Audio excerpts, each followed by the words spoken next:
Following are the contributions of Rizal in Dapitan, which generally enhance his concept of practical leadership and nationalism. So let's proceed to his first contribution. First is the construction of water system. Rizal designed and oversaw the construction of the effective water supply system in Dapitan. This system provided clean water to the community, demonstrating his skills as an engineer and his commitment to improving public health. So, yung sa construction of water system in Dapitan ay nakakatulong ito sa komunidad sa Dapitan dahil ito yung nag-provide sa kanila ng malinis na tubig para sa komunidad doon. And also, ay ma-improve din yung health ng mga taga-Dapitan. So, pangalawa, relief map of Mindanao. Rizal created a massive relief map of Mindanao on the town plaza using stones, earth, and grass. This map was not only a geographic tool but also a symbol of his love for the country, aiming to educate the locals about their land's physical features. So, ang layunin ng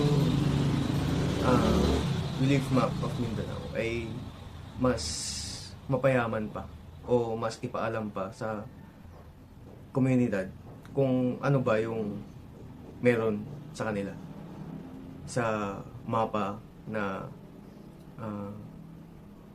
dinisenyo ni Rizal. So, pangatlo, beautification of Talisay. Rizal contributed to the beautification of the town by installing lampposts and improving public spaces. His efforts in urban planning improved the town's aesthetics and functionality, fostering community pride. So, yung sa pagpapaganda ng Talisay ay malaki din yung naitulong ni Rizal doon.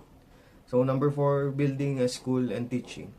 Rizal established a school where he taught young boys academic subjects and vocational skills such as agriculture, carpentry, and trade techniques. His teaching emphasized holistic education, combining intellectual, practical, and moral development. So, malaki din yung naitulong ni Rizal doon sa part na yun. Sa part ng pagbibuild ng mga schools at pagtuturo ng mga vocational skills or vocational subjects sa komunidad na yun. So, number 5, training in sports and self-defense. He trained his students in physical activities like boxing, swimming, and arnis, a traditional Filipino martial art.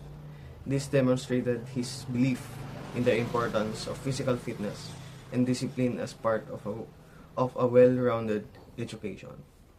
So, malaki din yung naitulong niya sa pagtuturo sa mga kabataan na maging physical fit sa lahat ng pagkakataon na malaman din na napaka-importante yung disiplina.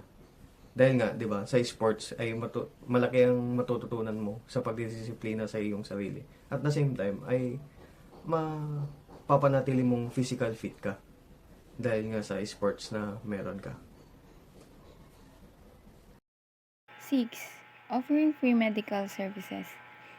Nagbigay si Rizal ng serbisyong medikal para sa mga mamamayan nang walang bayad. Tumulong sa mga mahihirap na hindi kayang bumili ng gamot. And number 7, organizing an association for farmers. Dito naman is nagtatag siya ng grupo ng mga magsasaka upang matulungan silang mas mapabuti pa ang kanilang ani at para na rin kumita sila ng mas malaki or mas marami. And then, number 8, training fisherman in Dapitan. And doon naman is, tinuruan niya rin ang mga mangingisda kung paano gumawa at gumamit ng lambat para sa mas marami naman silang mahuli. And number 9, engaging in abaca and cupra trading.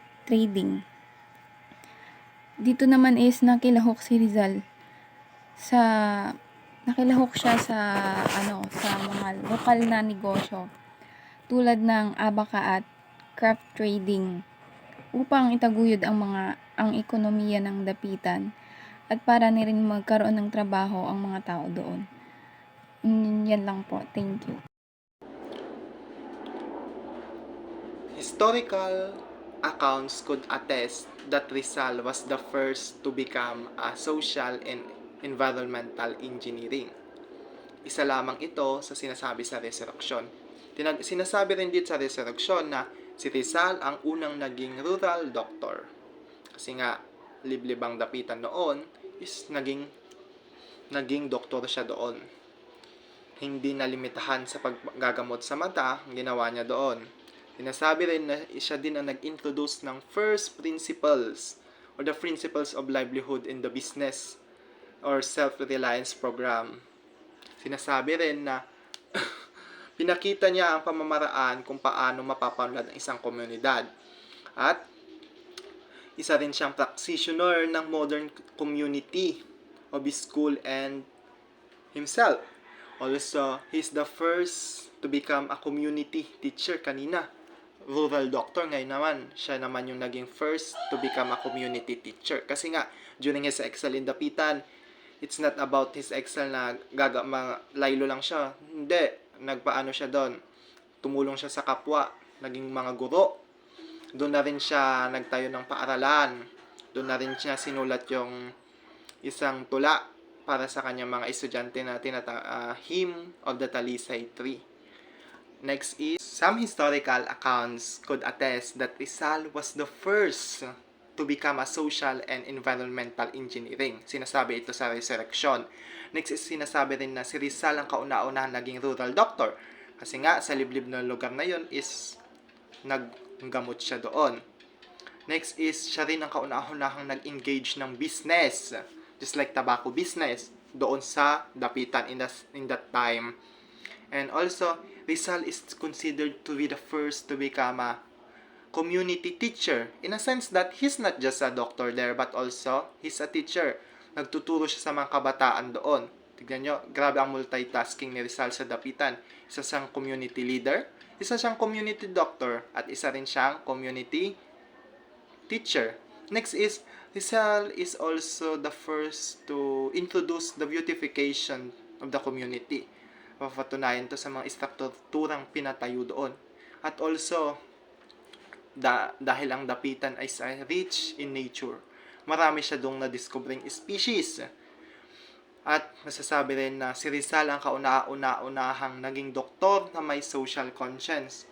Bagkus masasabi natin dahil tumutulong siya sa mahihirap. Sinasabi rin sa resurrection na si Rizal ay isang multitasker dahil sa mga bagay na ginawa niya sa Dapitan.